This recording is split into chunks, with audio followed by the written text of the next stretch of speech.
बाप गेल्यावरती कळेल कुंकवाचे मोल, मुलांना कळून येईल काय होता बापाचा रोल। आई समजा रुक्मिणी माता, बापात विठ्ठल पहावा, या दोन दैवता पोटी पुन्हा पुन्हा मी जन्म घ्यावा। जपात्यांना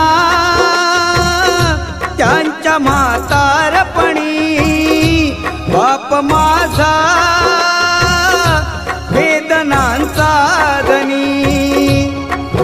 आई मायेचा सागर ही सत्य आहे कहाणी, पण दुर्लक्षित बापाच्या या व्यथा कुणी तरी जाणी। बाप नसतो